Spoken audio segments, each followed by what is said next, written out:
ഞാൻ ഇമോഷണലി വളരെ വീക്കായിട്ടുള്ള ഒരാളാണ്.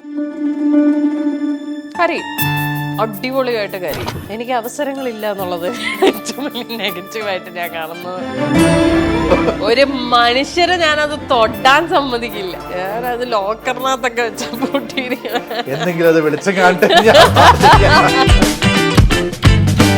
ഞാനിതുവരെ രമേശന്റെ പടം ഒന്നും ചെയ്തിട്ടില്ല. അല്ലെങ്കിൽ പിന്നെ എന്താ വെച്ചാൽ ഓർമ്മപ്പെടുത്തണം നമ്മൾ ഇടയ്ക്കിടയ്ക്ക് ഞാൻ ഇങ്ങനെ ഒരാൾ ഇവിടെ ഉണ്ട്. സത്യം പറഞ്ഞ ഉപദേശങ്ങൾ സ്വീകരിക്കാത്ത ഒരാളാണ്. നല്ലത് സംഭവിച്ചാലും ഞാൻ തന്നെ, ചീത്ത സംഭവിച്ചാലും ഞാൻ തന്നെ. കേട്ടിട്ടുണ്ട്. താഴെ കമന്റ് ഉണ്ടായിരിക്കും, ഈ പെണ്ണുമ്പിള്ള ഈ ഉടുപ്പ് എത്രാമത്തെ പ്രാവശ്യം ഇടുന്നത്. ആര് ഇമോഷണലി ഡൗൺ ആകുമ്പോൾ അത് ഓവർകം ചെയ്യുന്നത് എങ്ങനെയാണ്? കരഞ്ഞു തീർക്കും. കരയും, അടിപൊളിയായിട്ട് കരയും. അത് ലെറ്റ് ഔട്ട് ചെയ്ത് തന്നെയാണ് തീർക്കുന്നത്. അല്ലാതെ ഞാൻ ഇമോഷണലി ഡൗൺ ആകുമ്പോൾ എനിക്ക് അതേ ഉള്ളൂ ഓപ്ഷൻ. ഞാൻ ഇപ്പം ബ്രേക്ക് ഡൗൺ ആകുമ്പോൾ അങ്ങനെ പിടിച്ചു വെക്കുന്ന ആളൊന്നുമല്ല. ഞാൻ ബ്രേക്ക് ഡൗൺ ആയാൽ നല്ല സൂപ്പറായിട്ട് ബ്രേക്ക് ഡൗൺ ആവുന്ന ആളാണ്.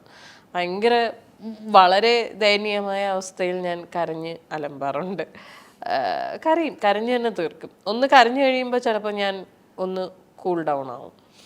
അങ്ങനെയാണ് ഞാനത് എനിക്ക് വേറെ ഓപ്ഷൻ ഇല്ല അതിൽ നിന്ന് പുറത്ത് വരാൻ.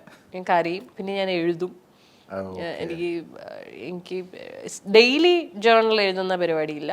പക്ഷെ എനിക്ക് അത്രയും ഞാൻ ഇമോഷണലി ഭയങ്കരമായിട്ട് കയ്യിൽ നിന്ന് പോകുന്ന സമയത്തൊക്കെ ഞാൻ എഴുതും. അച്ഛനാ എഴുതുന്നത്. ഞാൻ അച്ഛനെ അഡ്രസ്സ് ചെയ്തിട്ടാണ് ലെറ്റേഴ്സ് എഴുതുന്ന പോലെ ഞാൻ ബുക്കിൽ എനിക്കൊരു ഡയറി ഉണ്ട്, അതിൽ ഞാൻ എഴുതും.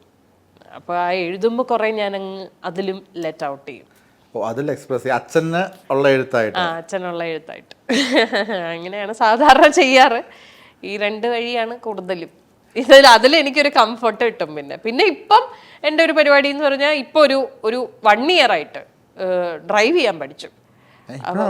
അതെ, 1 വർഷമായിട്ടുള്ളൂ. 2024 ഞാൻ ലൈസൻസ് എടുക്കുന്നത്. എനിക്കറിയില്ലായിരുന്നു. അപ്പൊ ഇപ്പൊ എന്താ വെച്ചാല് ഞാൻ വണ്ടി എടുത്തൊരു പോക്കങ്ങ് പോകും. അത് ഭയങ്കര രസകരമായിട്ടുള്ള, അത് ഓൾമോസ്റ്റ് ഞാൻ എല്ലാവരും ചെയ്യുന്ന, 2 വീലറിന് പോവും, ഇല്ലേ കാറിന് പോവും, കാറ്റൊക്കെ അടിച്ചിട്ട് അങ്ങ് പോവും. എങ്ങനെയൊന്നുമില്ല, ഡെസ്റ്റിനേഷൻ ഒന്നുമില്ല. അങ്ങനെ ഞാൻ എറണാകുളം സിറ്റി മുഴുവൻ കറങ്ങിയിട്ടൊക്കെ ഉണ്ട്. ഭയങ്കര സുഖമുള്ള പരിപാടിയാണ്. ഇങ്ങനെ പാട്ടിടും വണ്ടിയില്, എന്തെങ്കിലും പാട്ടിട്ടിട്ട് ഞാൻ ഇങ്ങനെ ഓടിക്കും. കുറേ ദൂരം കറങ്ങി എവിടെയെങ്കിലും ഒക്കെ കറങ്ങിയിട്ട് തിരിച്ചു വീട്ടിൽ കയറും.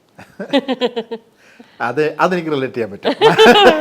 ഈ ആൻ ഫ്രാങ്കിന്റെ ഡയറി കുറിപ്പുകൾ എന്നൊക്കെ പറയുന്ന പോലെ ഈ എഴുതി വെച്ച എഴുത്തുകളൊക്കെ നാളെ ഒരു ഒരു മനുഷ്യരെ ഞാനത് തൊടാൻ സമ്മതിക്കില്ല. അത് വായിക്കാൻ വീട്ടില് പലരും ഇങ്ങനെ കഴുകന്മാർ പോവാൻ നടക്കും. എന്താ എഴുതിയിരിക്കുക എല്ലാവർക്കും അറിയാം ഞാൻ ഇങ്ങനെ വരുമ്പോ എഴുതും എന്നുള്ളത്. ഞാനത് ലോക്കറിനകത്തൊക്കെ വെച്ച എന്തെങ്കിലും അത് വെളിച്ചം കാണിട്ട് ആസ് എ പേഴ്സൺ ഞാൻ ഈ ഒരു കാര്യത്തിൽ വളരെ സ്ട്രോങ് ആണ്, അല്ലെങ്കിൽ ഞാൻ ഈ ഒരു കാര്യത്തിൽ വളരെ വീക്കാണ്. എന്തായിരിക്കും കാര്യങ്ങൾ? വളരെ വീക്ക് എന്ന് പറഞ്ഞാൽ ഞാൻ ഇമോഷണലി വളരെ വീക്കായിട്ടുള്ള ഒരാളാണ്. അതെനിക്ക് നല്ലോണം അറിയാം. ഭയങ്കര സെൻസിറ്റീവ് ആയിട്ടുള്ള ആളാണ്.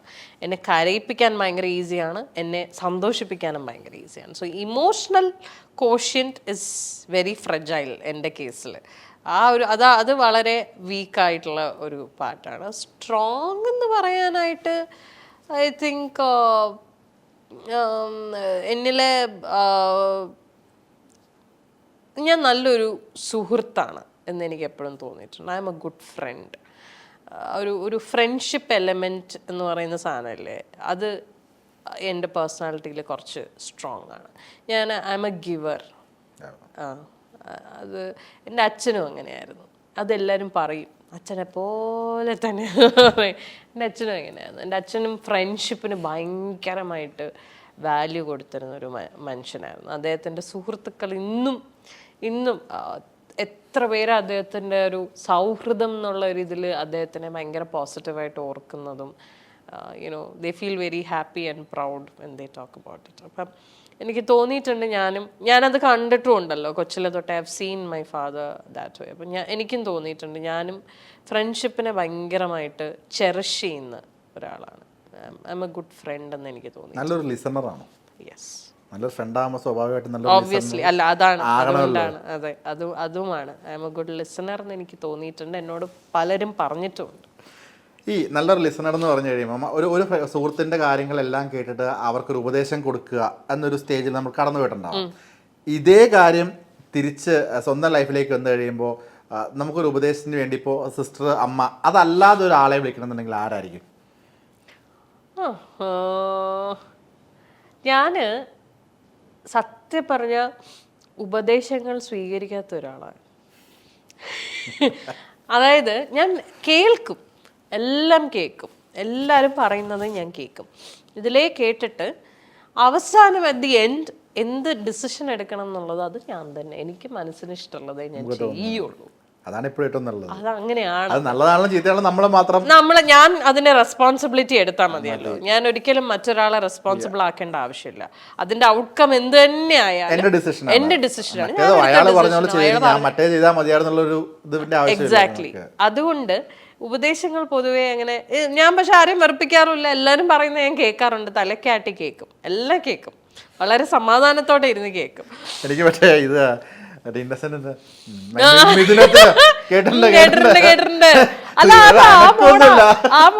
ഞാൻ പലപ്പോഴും ഇത് പിന്നെ കുറച്ച് കോമഡിയാണ്, നമ്മള് സീരിയസ് ആയിട്ടിരുന്ന് എല്ലാം കേൾക്കും. പക്ഷെ ഇൻ ദി എൻഡ് ഡിസിഷൻ എടുക്കുന്നത് ഞാൻ തന്നെയാണ്. എൻ്റെ ലൈഫ് അത് എന്ത് കാര്യമോ ആയിക്കോട്ടെ, I am the decision maker. വളരെ പോസിറ്റീവ് ആയിട്ടുള്ള ഒരു ക്യാരക്ടറാണ്. അതാവുമ്പോ നമുക്ക് വേറെ ആരെയും we don't have to give that responsibility to anybody else. അത് കാരണം നല്ലത് സംഭവിച്ചാലും അത് ഞാൻ തന്നെ, ചീത്ത സംഭവിച്ചാലും ഞാൻ തന്നെ. ഈ ഒരു കാര്യത്തിൽ ഇപ്പോൾ അത് റിലേഷൻഷിപ്പിൻ്റെ ആണെന്നുണ്ടെങ്കിലും ഫാമിലിയിലാണെന്നുണ്ടെങ്കിലും സൗഹൃദത്തിലാണെന്നുണ്ടെങ്കിലും ഒരു ഇഷ്യൂ, ആ ഇഷ്യൂവിൽ നിങ്ങളെന്താ എന്നെ മനസ്സിലാക്കാത്തത്, എൻ്റെ ഭാഗത്ത് നിങ്ങളൊന്നും ചിന്തിക്കുന്നില്ല എന്ന് ചോദിക്കുന്ന ആൾക്കാരാണ് കൂടുതലും. ആരും അങ്ങനെ തന്നെയാണോ അതേ ഓപ്പോസിറ്റ് നിൽക്കുന്ന ആളുടെ പോയിന്റ് ഓഫ് വ്യൂയിലൂടെ ചിന്തിക്കാൻ ശ്രമിക്കാറുണ്ട്? ഞാൻ എപ്പോഴും രണ്ട് സൈഡും കേൾക്കുന്ന ആളാണ്. As far as both the parties are ready to talk to me. അല്ല, ഞാൻ ആരുടെ അല്ല, നമ്മളെപ്പോഴും നമ്മുടെ ഓപ്പോസിറ്റ് നിൽക്കുന്ന ആളെയും കേൾക്കണമല്ലോ, എന്തൊക്കെ സംഭവിച്ചാലും. അങ്ങനെ കേൾക്കാതിരിക്കേണ്ട കാര്യമൊന്നുമില്ല. ഒബ്വിയസ്ലി നമ്മൾ ഇപ്പോൾ എന്ത് തന്നെ, ഇപ്പോൾ ഫ്രണ്ട്സിൻ്റെ ഇടയിലായാലും ഈ പറഞ്ഞ പോലെ റിലേഷൻഷിപ്പ് ആയാലും അല്ലെങ്കിൽ ഫാമിലിയുടെ ഇടയിലായാലും നമ്മൾ പിടിച്ച മുയലിന് രണ്ട് കൊമ്പ് എന്ന് പറഞ്ഞ് നിന്നിട്ട് കാര്യമില്ല. മറ്റേ ഓപ്പോസിറ്റ് സൈഡ് നിൽക്കുന്ന ആളും നമുക്ക് വേണ്ടപ്പെട്ട ആളാണല്ലോ ഒബ്വിയസ്ലി. അപ്പോൾ അവരുടെ സൈഡും കേൾക്കണം, അവരുടെ സൈഡിലും. എന്നിട്ട് രണ്ടും കൂടി നോക്കിയിട്ട് എവിടെയാണ് ഒരു മിസ്കമ്മ്യൂണിക്കേഷൻ പറ്റിയിരിക്കുന്നത് എന്നുള്ളത് പറഞ്ഞ് സോൾവ് ചെയ്യുക. ഞാൻ അങ്ങനെ വിശ്വസിക്കുന്ന ഒരാളാണ്. ഇത് രണ്ടും കേട്ടിട്ട് എങ്ങനെ അതിനെ നമുക്ക് ടാക്കിൾ ചെയ്യാൻ പറ്റും എന്നുള്ളതാണ് ഞാൻ പൊതുവെ ശ്രമിക്കാറുള്ള കാര്യം. അതാണ് ഞാൻ നേരത്തെ പറഞ്ഞത്. അതായത് ഇപ്പം നമ്മൾ അത്രയും മനസ്സിലാക്കിയിട്ടുള്ള ഒരാൾ നമ്മുടെ ലൈഫിൽ നിന്ന് നമ്മളെ വേണ്ട വെച്ചിട്ട് ഇറങ്ങി പോവുകയാണെങ്കിൽ പിന്നെ അയാളെ നമ്മൾ തിരിച്ചു വിളിക്കേണ്ട ആവശ്യമില്ല. ഇല്ല, ബിക്കോസ് അയാൾക്ക് താല്പര്യമില്ലാത്തതുകൊണ്ടാണ് പോയത്. അയാൾക്ക് നമ്മളോട് സംസാരിക്കാനും താല്പര്യമില്ല, അയാളുടെ സൈഡ് പറയാനും താല്പര്യമില്ല. ആ ഒരു റിലേഷനെ തിരിച്ചു പിടിക്കണം എന്നുള്ള ആഗ്രഹവും അയക്കില്ല. അതെന്ത് തന്നെ റിലേഷനും ആയിക്കോട്ടെ, ഫ്രണ്ട്ഷിപ്പ് ആയിക്കോട്ടെ അല്ലെങ്കിൽ ഒരു സിസ്റ്റർഹുഡ് ആയിക്കോട്ടെ, എന്തോ ആയിക്കോട്ടെ, അത് താല്പര്യമില്ലാത്തതുകൊണ്ടാണ് പോയത്. വിട്ടേക്ക്, അത്രേ ഉള്ളൂ. ഇപ്പോൾ ബിഗ് ബോസിന് ശേഷം അവസരങ്ങൾ കുറയുന്നു എന്ന് തോന്നുന്നുണ്ടോ? അത് ഞാൻ പറയട്ടെ, ഇപ്പോൾ കൽപ്പന ചേച്ചി അല്ലെങ്കിൽ ഒരു പരിധിവരെ സുകുമാരി അമ്മ, ബിന്ദു പണിക്കർ ചേച്ചി, KPTC ലളിത അമ്മ, അവരുടെയൊക്കെ ഒരു ടീനേജ് കാലഘട്ടമോ അല്ലെങ്കിൽ അവരുടെയൊക്കെ ഒരു കുറച്ച് ഏജ്ഡായ കാലഘട്ടം, നമുക്ക് വിരലിൽ എണ്ണാവുന്ന ഹ്യൂമർ കൈകാര്യം ചെയ്യുന്ന ഫീമെയിൽ ആർട്ടിസ്റ്റ് മലയാള ചരിത്രത്തിലുണ്ടായിട്ടുള്ളൂ. 10 പേര് അതിനുള്ളിലായിരിക്കും ഒരു വർഷം നമ്മൾ എടുത്താറുണ്ടായിട്ടുള്ളൂ. ഒരു റെയറാണ് നമുക്ക് ഇപ്പോൾ പ്രസീത ചേച്ചി ഉൾപ്പെടെ ആണെന്നുണ്ടെങ്കിലും റെയറാണ് ഹ്യൂമർ ചെയ്യുന്ന ഫീമെയിൽ ക്യാരക്ടേഴ്സ് വരിക എന്നുള്ളത്. അപ്പോൾ അതിലെ ആ ഒരു സ്റ്റേജിലേക്കൊക്കെയാണ് ബിഡായി ബംഗ്ലാവ് വഴി ആര്യ ഇത്രയും ജനകീയമാവുന്നത്. അപ്പോൾ അത് ഒട്ടും യൂസ് ചെയ്യാതെ മലയാള സിനിമ നഷ്ടപ്പെടുത്തുന്നു എന്ന് തോന്നുന്നുണ്ട്. ബിഗ് ബോസ് മാത്രമാണോ അതിൻ്റെ റീസൺ? അല്ല, അങ്ങനത്തെ കഥാപാത്രങ്ങൾ ഇപ്പോൾ എവിടെ സിനിമയിൽ ഇല്ലല്ലോ. നമ്മൾ പുറകിലോട്ട് ചിന്തിച്ച് നോക്ക്, സുകുമാരി അമ്മ ചെയ്തിരുന്ന ക്യാരക്ടേഴ്സ്, കൽപ്പന ചേച്ചി ചെയ്തിരുന്ന ക്യാരക്ടേഴ്സ്, ഉർവശി ചേച്ചി ചെയ്തിരുന്ന ചില കൈൻഡ് ഓഫ് ക്യാരക്ടേഴ്സ്, അതായത് കോമിക്കും വരും അതിൽ അല്ലേ, അങ്ങനെയൊക്കെ എത്രയോ ക്യാരക്ടേഴ്സ്. അങ്ങനത്തെ സിനിമകളില്ലല്ലോ ഇപ്പോൾ, അങ്ങനത്തെ പടങ്ങളില്ല. ഇപ്പം എല്ലാം റിയലിസ്റ്റിക് സിനിമകളാണ്. അല്ലേ ഒരു ഇപ്പം ഫാമിലി കുറച്ചൊരു ഗ്രാമീണ അല്ലെങ്കിൽ അങ്ങനത്തെ സിനിമകളിലല്ലേ നമ്മൾ ഇങ്ങനത്തെ ക്യാരക്ടേഴ്സിനെ കൂടുതലും കണ്ടിട്ടുള്ളൂ. അതായത് ഇപ്പൊ സൊസൈറ്റിയിൽ നടക്കുന്ന കാര്യങ്ങളൊക്കെ പറയുന്ന അങ്ങനത്തെ സിനിമകളിലല്ലേ സുകുമാരി അമ്മയൊക്കെ അങ്ങനത്തെ ക്യാരക്ടേഴ്സിലൊക്കെ ഒത്തിരിയും വന്നിട്ടുള്ളൂ.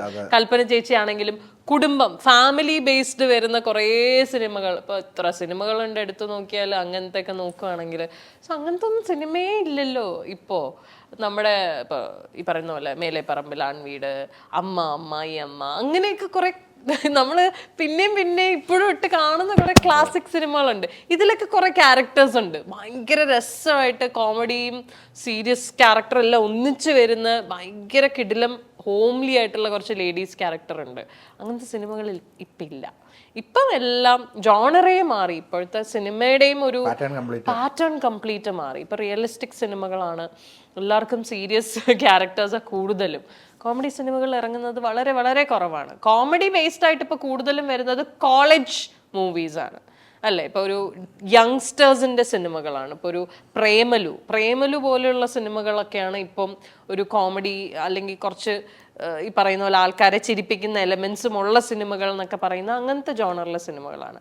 അപ്പൊ അവിടെയൊന്നും നമ്മൾ കാസ്റ്റ് ചെയ്യാൻ പറ്റില്ലല്ലോ. സാധാരണ സംഭവം അങ്ങനത്തെ സിനിമകൾ ഇപ്പം ഇല്ല എന്നുള്ളതാണ് സത്യം.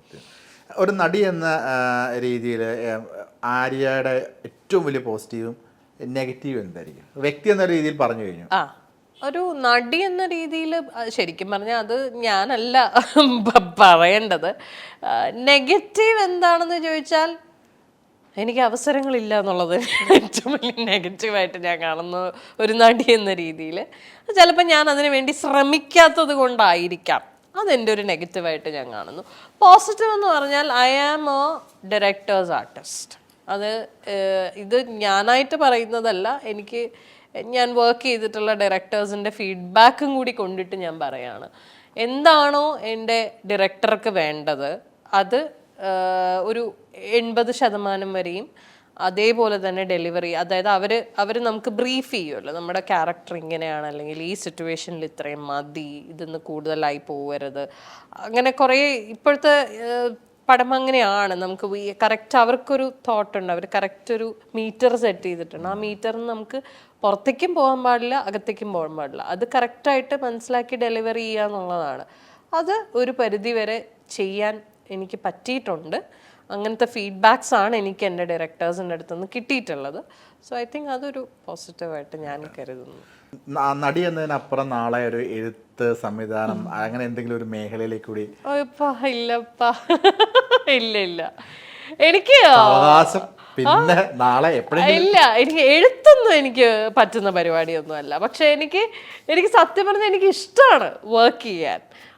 അതായത് ബിഹൈൻഡ് ദ സീൻസിൽ വർക്ക് ചെയ്യാൻ എനിക്കിഷ്ടമാണ്. മേ ബി ഒരു കോസ്റ്റ്യൂമറായിട്ടൊക്കെ മേ ബി എന്നെ നിങ്ങൾ അല്ല എനിക്കിഷ്ടമാണ്. ഞാൻ പലപ്പോഴും ചിന്തിക്കാറുണ്ട് മേക്കപ്പ് ആർട്ടിസ്റ്റ് ആയാലോ എന്നൊക്കെ ഞാനിങ്ങനെ ആയിരുന്നു ആലോചിക്കാറുണ്ട്.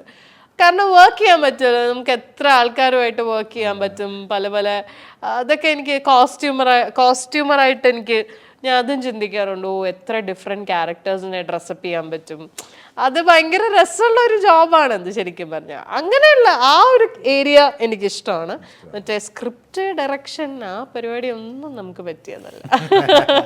ഈ ആര്യയ്ക്ക് ഒരു പേഴ്സണൽ സ്റ്റൈലിസ്റ്റോ അങ്ങനെ ഉണ്ടോ? ഈ കോസ്റ്റ്യൂം ഒക്കെ സ്വന്തമായിട്ട് റാൻഡം ആയിട്ട് സെലക്ട് ചെയ്യുന്നതാണ്? എന്റെ പൊന്നീശോയെ, ഇത് ചിലപ്പോൾ ഈ ഇന്റർവ്യൂ കാണുന്ന ആൾക്കാർ ഇതിന്റെ താഴെ കമന്റ് ഉണ്ടായിരിക്കും, ഈ പെണ്ണും പിള്ള ഈ ഉടുപ്പ് എത്രാമത്തെ പ്രാവശ്യം ഇടുന്നത്.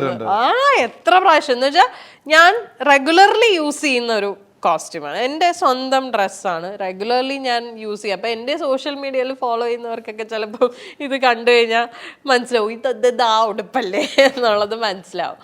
പിന്നെ സ്റ്റൈലിസ്റ്റ് അങ്ങനെ ഇല്ല. എന്തെങ്കിലും ഷോ ഇല്ലേ, നമുക്കൊരു ടെലിവിഷൻ ഷോ ഒക്കെ വരുമ്പോഴാണ് നമുക്കൊരു സ്റ്റൈലിസ്റ്റിൻ്റെ ആവശ്യമൊക്കെ വരുന്നത്. അപ്പം ഞാൻ ഏഷ്യാനെറ്റിലൊക്കെ റെഗുലറായിട്ട് ഷോസ് ചെയ്തുകൊണ്ടിരുന്ന സമയത്തൊക്കെ എനിക്ക് സ്റ്റൈലിസ്റ്റിൻ്റെ ആവശ്യമൊക്കെ വരാറുണ്ട്. ഇപ്പോൾ പിന്നെ കൂടുതലും എന്തെങ്കിലുമൊക്കെ ഇവൻറ്റ്സ് ഉണ്ടെങ്കിൽ നമ്മുടെ തന്നെ സാരികളൊക്കെ ആണല്ലോ ഉടുക്കുന്നത്.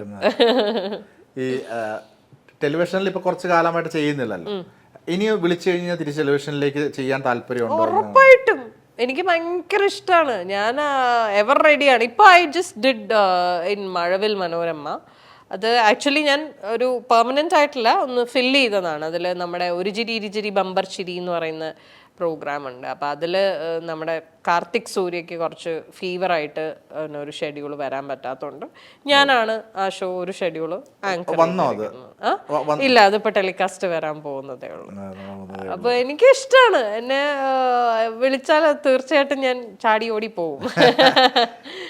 രമേഷ് പിഷാരുടെ അദ്ദേഹത്തിന്റെ സിനിമകളിൽ ഇല്ല, അദ്ദേഹത്തിന്റെ നമ്മുടെ ഗാനഗന്ധർവനിൽ മാത്രം അതൊരു ക്യാരക്ടർ എന്ന് പറയാൻ പറ്റില്ല നമുക്ക്. ഒരു പാർട്ടി സീനിൽ ഒരു ചെറിയൊരു MC-യുടെ റോള് പോലെ അത് മാത്രമേ ചെയ്തു. ഞാൻ ഇതുവരെ രമേശന്റെ പടം ഒന്നും ചെയ്തിട്ടില്ല. ചോദിച്ചിട്ടില്ല ഇത്ര സൗഹൃദം ഉണ്ടായിട്ട്. അല്ല, അതിന് കൃത്യമായ നല്ലൊരു മറുപടി രമേശ് ഏട്ടൻ പറഞ്ഞു, which was very convincing also. അതായത് ഞാൻ എൻ്റെ ഒരു സുഹൃത്തിന് ഒരു കഥാപാത്രം കൊടുക്കുമ്പോൾ, അല്ലെങ്കിൽ എനിക്ക് പരിചയമുള്ള അല്ലെങ്കിൽ എനിക്കറിയാവുന്ന ആർക്കെങ്കിലും ഒരു കഥാപാത്രം കൊടുക്കുമ്പോൾ ആ കഥാപാത്രം വർത്തായിരിക്കണം. അതായത് ഒരു വാല്യൂ വേണം ആ സിനിമയ്ക്ക്. ആ കഥാപാത്രം എന്തെങ്കിലും കോൺട്രിബ്യൂട്ട് ചെയ്യുന്ന ഒരു കഥാപാത്രമായിരിക്കണം. വെറുതെ എൻ്റെ ഫ്രണ്ടാണ് അതുകൊണ്ട് ഞാൻ കാസ്റ്റ് ചെയ്യണം എന്ന് പറഞ്ഞ് ഞാൻ ഒരു സിനിമയിൽ കാസ്റ്റ് ചെയ്താൽ അത് ശരിയാവില്ലല്ലോ, അത് മോശമല്ലേ എന്ന് ചോദിച്ചു. ഇത് ഞാൻ ചോദിച്ചതല്ല, ഇതുപോലെ ഒരു ഇന്റർവ്യൂവിൽ അദ്ദേഹത്തിനോട് വേറെ ആരോ ചോദിച്ചതാണ്. അപ്പൊ അദ്ദേഹം കൊടുത്ത മറുപടിയാണ്. ഐ തോട്ട് ഇറ്റ്സ് കറക്റ്റ് അല്ലേ. നമുക്കെന്ന് പറഞ്ഞ് എഴുതി വെച്ചിട്ടുള്ള കഥാപാത്രങ്ങൾ ഉണ്ടാവും, അത് വരുമ്പോഴേ നമുക്കത് കറക്റ്റായിട്ട് വരുള്ളൂ. ഈ സൗഹൃദ വലയത്തിലൊന്നും അങ്ങനെ തമാശയ്ക്ക് പോലും അങ്ങനെ ചോദിച്ചിട്ടില്ല. ഇപ്പൊ രമേഷ് അദ്ദേഹത്തിന്റെ അടുത്തല്ല, വേറെ സിനിമയിലുള്ള ലിമിറ്റഡ് സൗഹൃദങ്ങളിലൊന്നും ഇല്ല. ഞാൻ അങ്ങനെ ആരോടും ഈ കരയുന്ന കുട്ടിക്ക് പാലുള്ളൂ ഒരുപാട്. അതെ, അതുണ്ട്. ജഗദീഷ് ശ്രീകുമാർ സാറാണ് പണ്ടത് വർഷങ്ങൾക്ക് മുന്നേ. അതെ, അത് വളരെ ശരിയാണ്. നമ്മൾ കോൺസ്റ്റന്റ്ലി ഇങ്ങനെ എന്നെ വിളിക്കുക, അടുത്ത പടത്തിന് വിളിക്കുക, എന്തെങ്കിലുമൊക്കെ ഉണ്ടെങ്കിൽ പറയൂ എന്നൊക്കെ പറയുന്നവര് ഇഷ്ടംപോലെ സിനിമകളുണ്ട്, എനിക്കറിയാം അത്. പക്ഷെ എനിക്കെന്തോ ഞാൻ അങ്ങനെ പറയുമ്പോഴേ ഇത് എൻ്റെ തോട്ടാട്ടോ. ഞാൻ ഫോഴ്സ്ഫുള്ളി ഒരാളെ കൊണ്ട് എനിക്കൊരു ക്യാരക്ടർ തരൂ എന്നൊക്കെ പറഞ്ഞ് അത് ഞാൻ മനഃപൂർവ്വം ഞാൻ നിർബന്ധിച്ച് ചെയ്യിപ്പിക്കുന്ന പോലെ ഒരു ഫീലിംഗ് എനിക്ക്. അതുകൊണ്ടാണ് ഞാൻ അങ്ങനെ. പിന്നെ അല്ലെങ്കിൽ പിന്നെ എന്താ വെച്ചാൽ ഓർമ്മപ്പെടുത്തണം നമ്മൾ ഇടയ്ക്കിടയ്ക്ക് ഞാൻ ഇങ്ങനെ ഒരാൾ ഇവിടെ ഉണ്ട് എന്ന്. അത് ചെയ്യേണ്ടി വരും. അത് പക്ഷെ ഞാൻ ചെയ്യാറില്ല. ഈ അവസരങ്ങൾ ഇങ്ങനെ അടുത്ത സിനിമയിൽ എനിക്കൊരു ചാൻസ് എന്ന് പറയുമ്പോൾ ചിലപ്പോൾ നമ്മൾ ആ പറഞ്ഞതിൻ്റെ പേരിൽ അവരൊരു ക്യാരക്ടർ, ഏതെങ്കിലും ഒരു ക്യാരക്ടർ തരണമല്ലോ എന്ന് വിചാരിച്ച് തരുമായിരിക്കാം. അല്ലെങ്കിൽ ഇതിന് വേണ്ടിയില്ലാത്തൊരു ക്യാരക്ടർ ഉണ്ടാക്കി എഴുതുമായിരിക്കാം. എന്തിനാണ് വെറുതെ അവരുടെ നല്ലൊരു വർക്കിന് നമ്മളായിട്ട് നശിപ്പിക്കുന്നതെന്ന് വിചാരിച്ച് ഞാനത് ചെയ്യാറില്ല. ഓക്കെ, അപ്പം ഇതുവരെ വന്നത് പോലെ അല്ലാതെ ഇനിയും മുമ്പോട്ട് ഒരുപാട് കഥാപാത്രങ്ങൾ കിട്ടട്ടെ. Thank you. ജീവിതത്തിൽ എല്ലാ വിജയങ്ങളും ഉണ്ടാവട്ടെ, തുടർന്നെല്ലാം മുന്നാവട്ടെ. Thank you so much.